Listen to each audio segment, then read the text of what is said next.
bonjour à toutes et à tous, bienvenue sur KTV, Kwezi FM, le 106.9 pour un temps de parole, toujours en direct à la radio et à la télévision.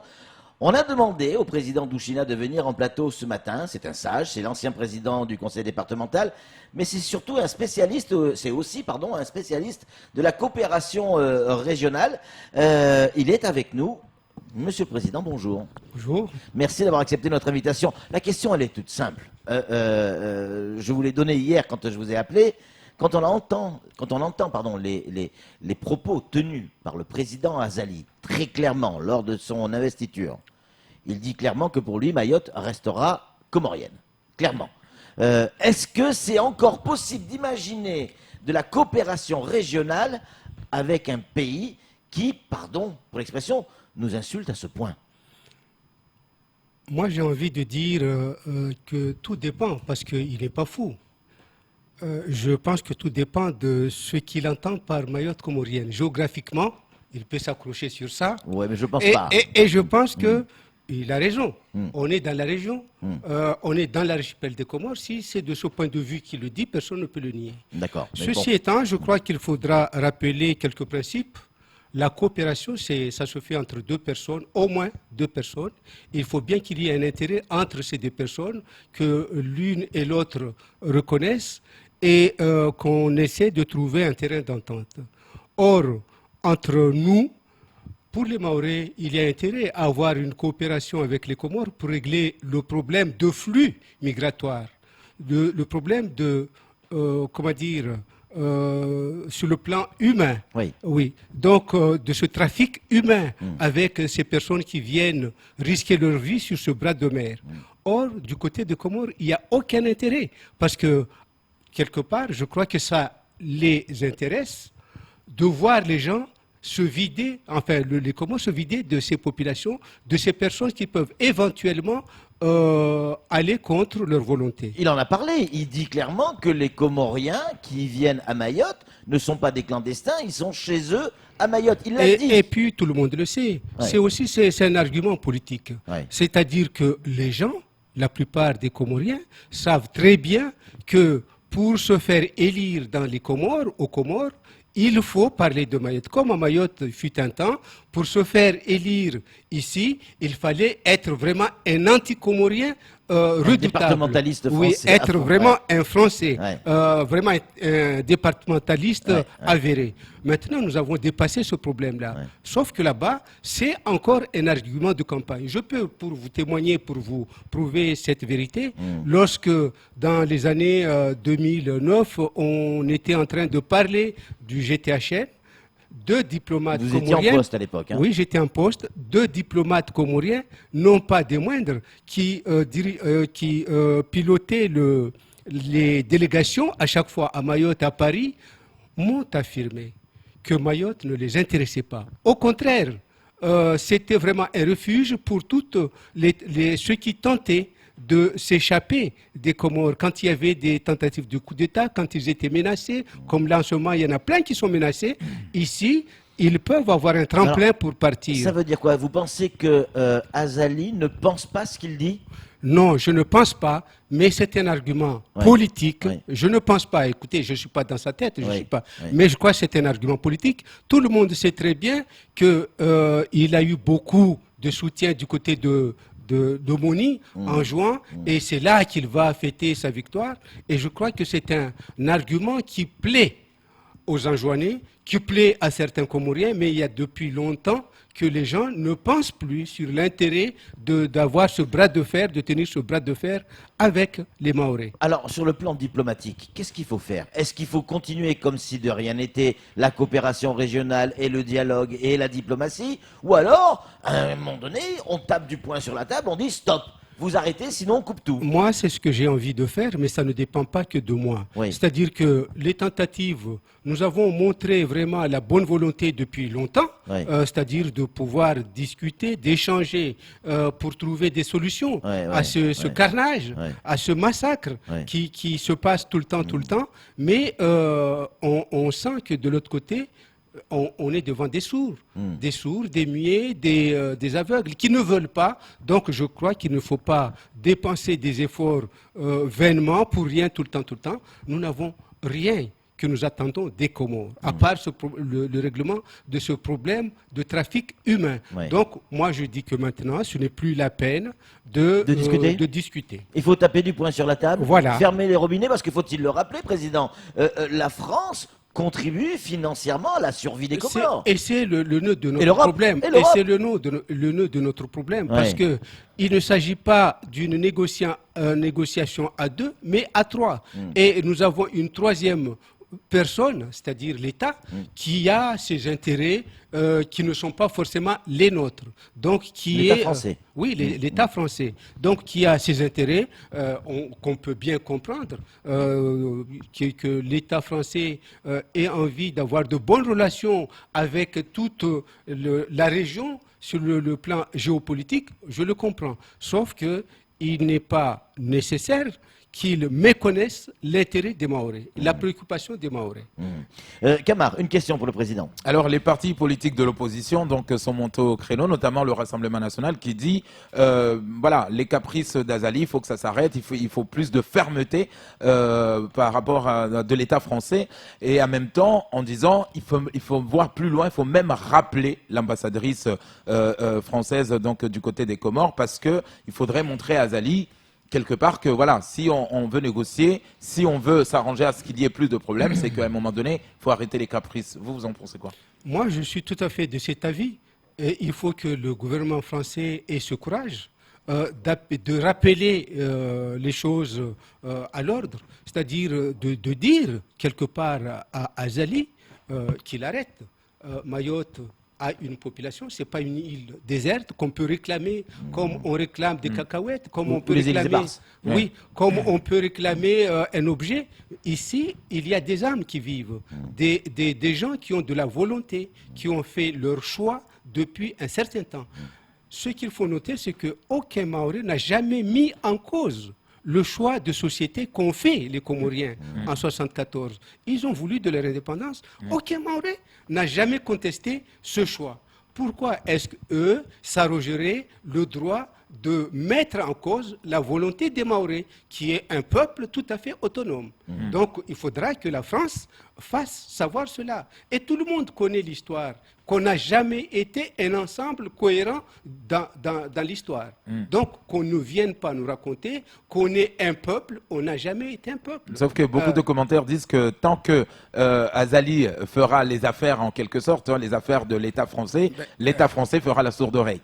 Voilà, c'est une réalité, il faut le reconnaître, il faut le dire, il faut le dénoncer. Ça, c'est une affaire entre États, parce qu'il y a des intérêts entre l'État, c'est d'ordre géostratégique. Voilà. Beaucoup de messages, notamment celui-là qui nous dit « Arrêtez de relayer les messages d'Azali, vous lui donnez de l'importance. » Mais en même temps, on peut comprendre ce message. C'est vrai, sauf que... Ouais, mais sauf que, Camar, Monsieur le Président, c'est que il y a, et le Président le disait à l'instant, il y a une troisième personne, entre guillemets, c'est l'État français, qui joue un jeu, on ne sait pas encore lequel. Pas clair. On ne sait pas encore lequel, qui n'est pas archi clair. Un autre message, on attribue 3000 nationalités par an à des Comoriens, continuez à attendre, et vous aurez bientôt votre réponse. Est-ce qu'il y a vraiment urgence? Est-ce que là, on n'est pas arrivé au bout d'un système? Écoutez, d'abord, moi je comprends ces personnes qui disent qu'il ne faut pas donner d'importance parce que de temps en temps, ça lui plaît, ça doit lui faire plaisir. Ça fait plaisir à des militants. Et ça lui permet d'exister aussi un peu. Oui, ça lui permet d'exister. De temps en temps, quand un chef d'État comorien parle de Mayotte, réclame Mayotte, va aux Nations Unies pour parler de Mayotte, en sachant qu'il s'exprime pendant que l'Assemblée elle est vide. Mais l'écho résonne ici, parce que voilà, le président, il y a comment dire, un journaliste comorien qui est là, qui prend ça dans ses micros, et ça permet. Ça fait écho ici. Ça permet d'exister à ce président. Donc moi je comprends l'agacement de cette personne qui le dit, et je suis tout à fait d'accord, mais l'actualité étant là, il faudra en parler. Bien sûr. Ce qui est en train de se passer, même dans votre discours, Président, j'ai eu le même type de question hier avec Daniel Zaïdani. on a quand même, alors c'est pas votre discours qui se rapproche d'eux, mais ce que dit Marine Le Pen résonne énormément à Mayotte. Ça a résonné beaucoup dans le sud, dans votre région. Est-ce que pour vous, il y a quelque chose d'illogique là-dedans? Non, il n'y a rien d'illogique. Les Mahorais sont des légitimistes. Oui. Ce sont des Français qui ont toujours voulu être Français. Oui. Ils n'ont jamais, sauf ces derniers temps, ils n'ont jamais voulu vraiment adhérer à un parti politique dans les années, jusque dans les années 80. C'était le parti qui était au pouvoir qui était vraiment suivi, parce que ce sont des légitimistes. Maintenant, on est en train d'analyser la franchise, l'honnêteté, l'engagement des responsables politiques par rapport aux intérêts de Mahorais. Quand on sent que ces intérêts sont menacés, sont négligés, ils sont tout à fait en droit, les Mahorais, les Mahorais, nous sommes tout à fait en droit de nous repositionner, et c'est un repositionnement politique qui est en train de s'opérer. C'est véritablement un positionnement politique. C'est un repositionnement politique qui est en train de... Écoutez, quand vous regardez l'évolution de l'électorat de Marine Le Pen à Mayotte depuis un certain nombre d'années, ces dernières années, c'est quand même, il faut prendre conscience qu'il y a un changement. Ouais, c'est-à-dire que... Même en Outre-mer, pas qu'à Mayotte. Oui, mais là, on ne peut plus rester là et écouter les discours des gouvernants qui ne semblent pas du tout être, en conformité avec les attentes de la population. Maintenant, est-ce que je crois en ce que dit Marine Le Pen ? Non, de là à la croire, je ne crois pas trop. Ouais. C'est un discours politique, mais qui rencontre des échos à Mayotte. Ouais. Il y a quand même urgence, il faut sauver notre île. Tous les politiques qui passent sur ce plateau nous disent on est prêt à faire ce qu'il faut pour sauver l'île et sauver Mayotte. Est-ce que vous, et c'est une question, êtes-vous prêt à rejoindre le Rassemblement national pour sauver notre île ? Moi, personnellement... Si demain, il fallait le faire. Oui, non, mais je dis de ma propre volonté, je n'irai jamais vers le Front National parce que je ne suis pas xénophobe, je ne suis pas raciste. Or, je sens ce fond de racisme qui est véhiculé par le Front National. Mais effectivement... je ne suis pas le seul à pouvoir décider de l'avenir de cette population. Et si l'ensemble de la population devait choisir, moi je dis, si plus on avance dans le temps, plus Marine Le Pen démontrait, convaincait les Mahorais sur l'honnêteté de ses paroles, je dis pourquoi pas. Parce que ce que nous voulons, c'est que les intérêts de Mayotte et la volonté de Mahorais à rester français soient préservés, respectés. S'il y a une personne qui nous dit et qui nous convainc qu'elle va respecter cette volonté, les Mahorais auront tout à fait droit, et ça peut être compris par tout le monde, d'aller vers cette personne. Donc ce vote massif, record en France, vers le Front National ou le Rassemblement National n'est pas un accident. Ce n'est pas un accident. C'est réfléchi, c'est pas un vote de contestation. Quand on regarde tout ce qui se passe en France, le score n'est pas du tout anodin. C'est quelque chose de profond. Et ça n'a jamais été comme ça, cet enthousiasme pour un parti. Je crois que la grande majorité des Français, maintenant, ont compris qu'il faut secouer ceux qui sont au pouvoir et qu'il ne faut pas leur donner vraiment le blanc-seing pour tout décider. Vous comprenez, vous, ce qui s'est passé plus dans le sud qu'ailleurs, pour rester sur Mayotte, on a beaucoup voté Rassemblement National dans le sud, c'est votre canton, notamment avec des records de France, on l'a dit tout à l'heure.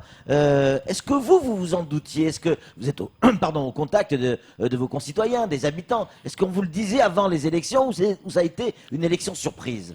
Pour moi, ce n'était pas du tout de la surprise. Vous le saviez, avant les élections, je le savais, parce que je constate depuis un certain temps, et je l'ai dit, juste au lendemain de la consultation de 2009, que les revendications statutaires étaient finies, qu'on était maintenant sur des revendications égalitaires. Les Mahorais ne ressentent pas cette égalité s'instaurer dans l'île. Et tous les mouvements sociaux qu'on a connus, avec les barrages sur les routes, c'était pour exprimer cet agacement devant la surdité de l'État par rapport à la sécurité, par rapport à la cherté de la vie, par rapport à tout ce qui n'allait pas. Et on ne voit pas venir les solutions. Au contraire, on voit défiler des ministres qui ne donnent que des paroles, qui promettent des sommes, qui ne viennent pas, qui promettent des fonctionnaires qu'on ne voit pas, sauf dans la police. Effectivement, il faut reconnaître, il y a augmentation. Mais est-ce que l'ordre vraiment et la volonté, elle est réelle pour empêcher les gens de venir? Je ne crois pas. Pour l'instant, je ne suis pas convaincu. Donc, moi, je comprends parfaitement la réaction de mes concitoyens quand c'est une alerte, c'est vraiment un avertissement, mais qui est en train de devenir vraiment un acte certain. Vous n'avez jamais eu la langue de bois sur ce plateau, Président. Une question, alors elle est très personnelle, mais vous êtes un homme public, on a le droit de vous la poser et vous avez le droit de ne pas y répondre. Qu'est-ce que vous avez voté, vous, personnellement, pour les européennes? Pour les européennes, je suis dans un parti politique. J'ai voté pour l'UDI. Pour l'UDI? Oui. Et pas pour le Rassemblement national? Non, je n'ai pas voté pour le Rassemblement national. C'était donc vous. Il y en avait un seul qui avait voté pour l'UDI, c'était vous. Oui. On plaisante, Président. Non, mais ça peut être. Hein. Ouais. Non, mais on plaisante. Camar, une question pour le Président. Alors, on a entendu récemment l'île Maurice réclamer les Chagos, les Malgaches réclament les îles Éparses. Ça a mis la puce à l'oreille également au président Azali. Est-ce que les Mahorais doivent craindre quelque chose aujourd'hui si Azali se disent « Tiens, je me base aussi comme l'île Maurice ou les Malgaches pour réclamer Mayotte ». Est-ce que les Mahorais aujourd'hui, parce que c'est la question qui est posée, doivent craindre quelque chose? Craindre, moi je ne pense pas que dans l'immédiat ça soit vraiment d'actualité, mais ils doivent être attentifs, notamment. On est quand même dans la Constitution, oui, c'est compliqué de... On doit être attentif. Je dis dans l'immédiat il n'y a pas de crainte parce que la Constitution permet qu'on ne puisse pas être largué comme ça du jour au lendemain. Il faut une consultation nationale. Donc, je crois qu'il y a tellement de chats à fouetter que Macron, là, ne va pas proposer ça au niveau de la nation en termes de référendum, d'une part. Et puis, je crois que les îles Éparses, il n'y a pas... De discussion comment? Il n'y a pas de discussion, de négociation? Des négociations, si, mais on comprend bien que c'est pour des raisons économiques. Maintenant, de plus en plus, les gens pensent qu'il y a du pétrole, du gaz caché quelque part sur un bout d'un territoire. Et je crois que c'est pour des raisons économiques. Et puis, il y a la pêche. Bon, vous l'avez même évoqué dans vos journaux. Donc, disposer d'une zone économique exclusive large, c'est quand même, ça fait partie d'un atout d'un pays. Et donc, ça peut de la souveraineté de la France. Et de la souveraineté aussi d'un pays. Les Chagos, on connaît, bon, des fois, on peut se demander l'intérêt pour l'île Maurice de réclamer, parce que c'est tellement loin de Maurice. Mais aussi, ça fait partie, encore une fois, quand on peut disposer d'une large zone économique exclusive, ça s'explique. Donc, moi, je crois que dans l'immédiat, je n'ai pas de crainte particulière à me faire. Je pense que le problème de Mayotte est un peu plus important aux yeux de... Même si au niveau des Nations Unies, les choses se voient autrement. Mais encore là, je crois que nous avons à notre faveur des choses qui se passent. Avec, par exemple, la Russie qui défend les Comores, qui s'arroge le droit d'empiéter et de conquérir, de coloniser des territoires. Quand on parle du droit du peuple à disposer d'eux-mêmes, on voit avec Soudan, c'était un pays uni qui est maintenant partagé et c'est acté. On parle de, comment dire, dans les îles Balkans, les anciens Balkans, on a Kosovo. Tout ça maintenant qui démente, qui défie ce droit. Vous avez raison, sauf que c'est le peuple qui décide de ce qu'il doit devenir. Seulement, on le voit, on le lit dans les résultats INSEE, le peuple mahorais devient minoritaire. Et à partir du moment où effectivement il y a, ça sera toujours le peuple qui pourra voter, mais ce sera peut-être plus les Mahorais qui seront majoritaires. Est-ce qu'elle n'est pas là la véritable inquiétude? Peut-être oui. En même temps, quand vous voyez, moi au début, je pensais très franchement que les gens qui venaient ici, c'était des gens qui étaient envoyés pour justement fausser, pour changer les résultats d'une éventuelle consultation. Plus je vais dans le temps, plus je constate que ces gens qui viennent ici ne sont pas dans cette optique-là. Moi, ils sont partout, même dans mon petit village. Ils sont pleins. Et quand on les entend, c'est des gens qui sont loin de penser retourner aux Comores. Au contraire, quand ils sont ici, ils attrapent le virus de la francité et ils ne veulent plus repartir vers les Comores. Il y a eu le même problème en métropole qu'on connaît très bien, ce problème d'immigration dans les cités, avec un certain nombre de Maghrébins et d'enfants de Maghrébins qui sont aujourd'hui français. Et quand on est dans le Stade de France, on siffle la Marseillaise. Et ces gens sont français. Donc c'est l'avenir qui le dira, Président. C'est l'avenir qui le dira. On va croiser les doigts. Oui. On va croiser les doigts. En tout cas, merci beaucoup d'être venu. Vos lumières sont importantes pour nous, pour éclairer ce qui est en train de se passer, l'actualité, et notamment en termes de coopération régionale. Merci d'avoir été franc et d'avoir répondu clairement à nos questions. C'est tout pour ce temps de parole. Tout de suite, merci. La suite de nos programmes.